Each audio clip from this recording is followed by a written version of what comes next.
400 रुपए इन्वेस्ट करने से 16 रुपए का फायदा हो रहा है, तो जो मेरा परसेंटेज गेन है वो 16/400 × 100 है, 4%।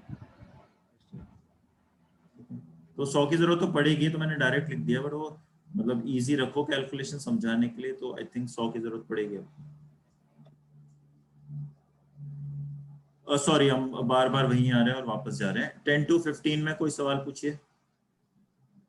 सर इसमें सर टेबल तो क्रिएट हो गई थी सर ढंग से, बट सर वो अप्लाई नहीं हो रही उसमें। अरे 11 मेन 12 काम करके बोल रहे हो कि टेबल अप्लाई नहीं हो रही है? मेन सर काम तो टेबल वही बनाइए। 12 नहीं हो रहा सर सर। इसमें सेम सर।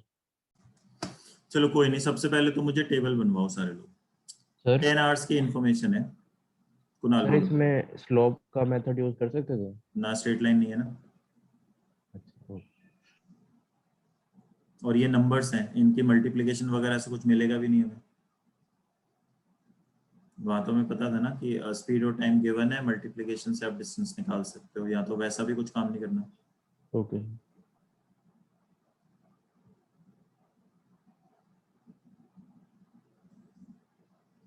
एक बार बस मुझे टेबल बनवा दो, उसके बाद सारे क्वेश्चंस फटाफट सॉल्व हो जाएंगे। Yes, बहुत sir. इजी सेट है, बहुत इजी सेट है।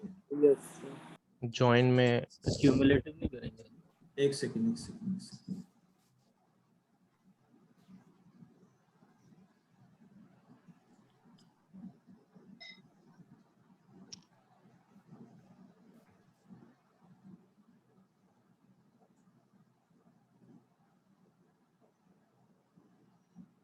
चलिए, अब देखिए ये यहाँ पर ना 2 लाइंस गिवन है मेरे पास। एक लाइन रिप्रेजेंट कर रही है जॉइंट। जॉइंट मतलब कि successive hours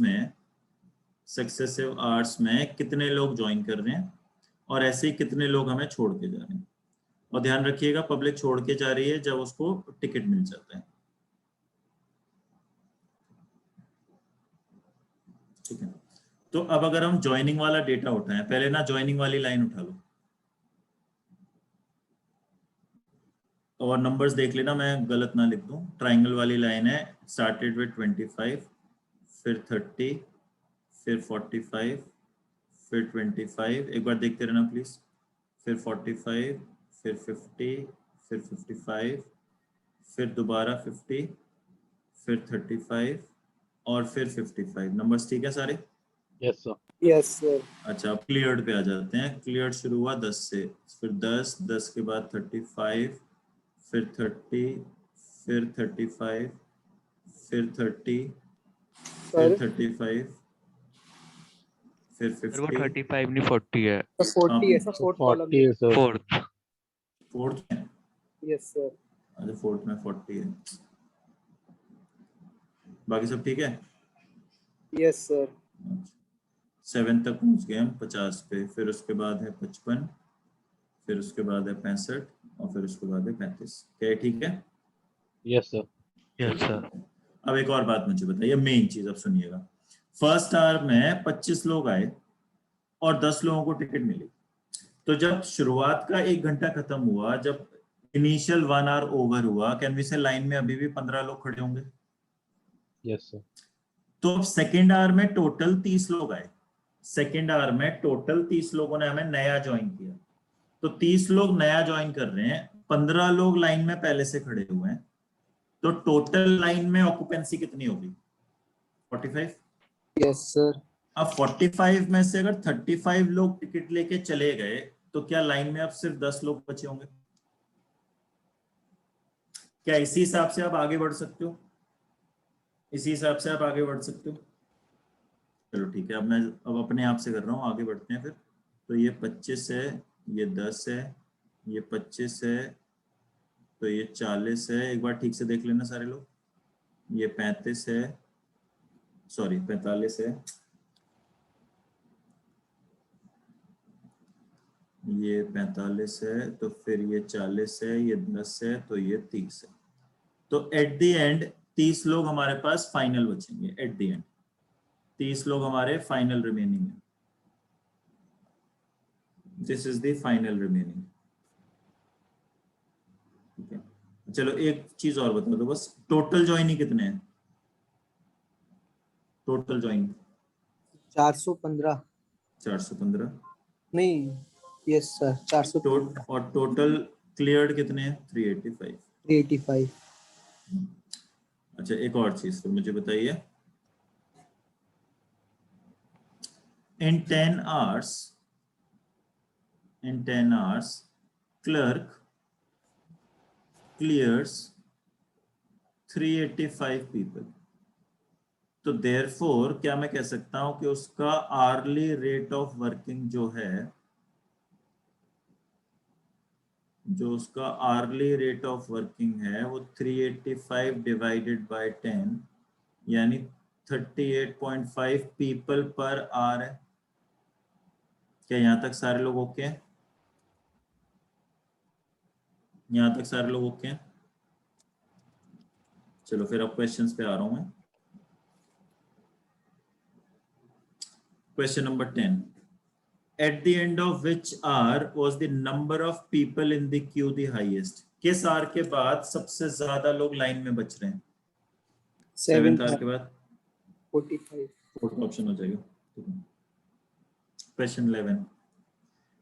What is the minimum rate at which the clerk at the counter should have been able to clear customers so that there was no one left in the queue at the end of any hour?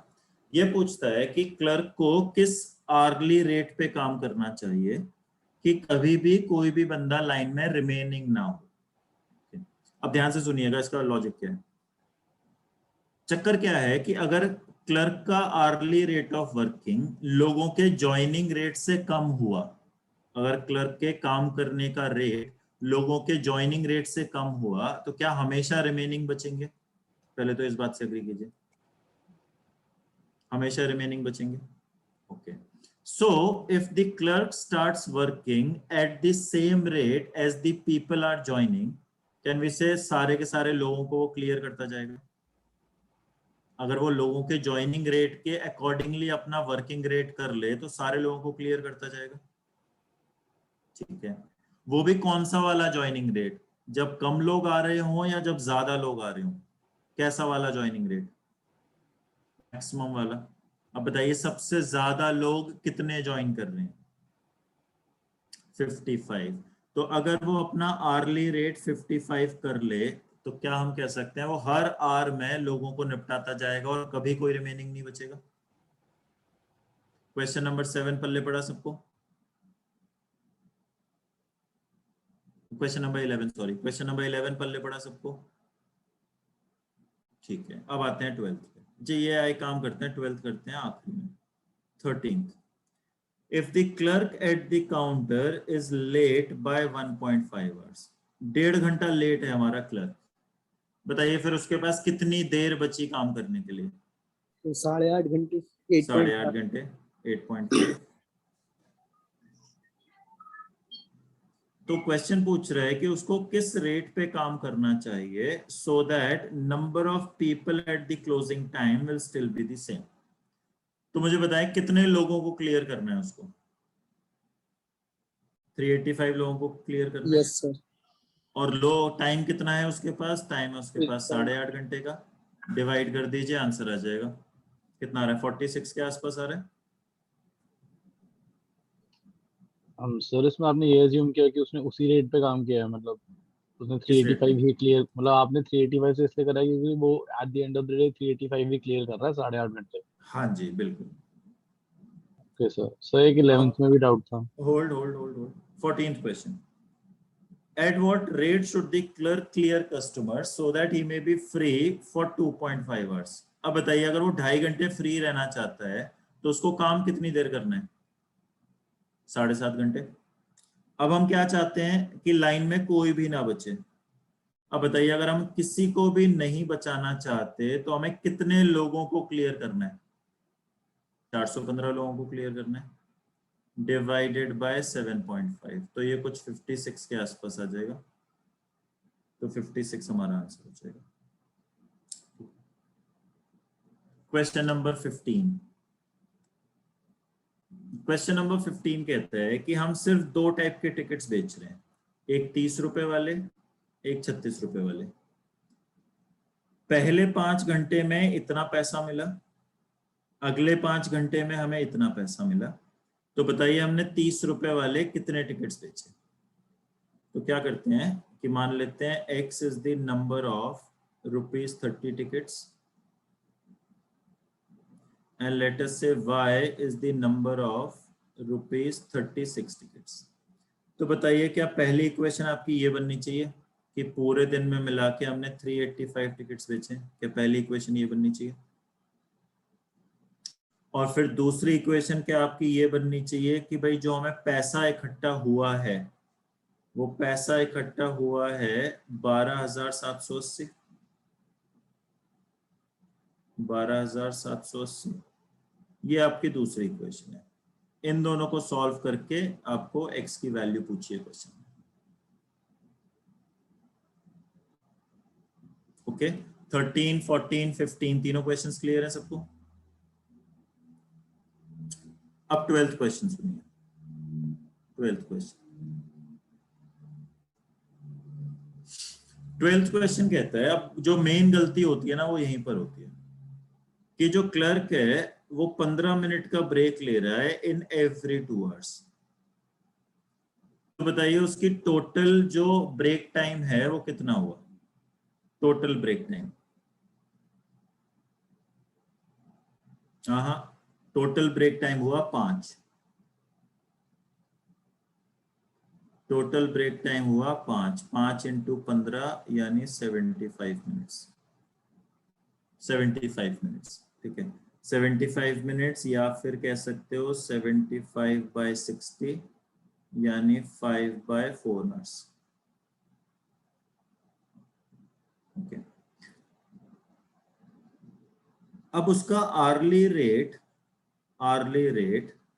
अगर 38.5 है और hours उसके 5/4 हैं, तो मुझे एक बात बताइए, number of people cleared can we say 38.5 × 5/4 होने चाहिए थे। अब ये कुछ 47 के आसपास आएगा। Therefore, अब मैं ये पूरा समझाता हूँ, सुनिएगा ध्यान से। Therefore, न्यू रिमेनिंग हो जाएगा 30 + 47 यानी 77। तो आई थिंक 76 या 78 आंसर हो जाएगा। अब यहाँ 2 चीजें हैं। एक तो लोग अटक रहे हैं कि भाई 5 बार ब्रेक क्यों होगा? ठीक है, 5 बार ब्रेक इसलिए होगा क्योंकि क्वेश्चन ने बोला है that he takes a break in every 2 hour. तो बताइए ब्रेक वो 2 घंटे के बाद ले रहा है या 2 घंटे के अंदर ले रहा है?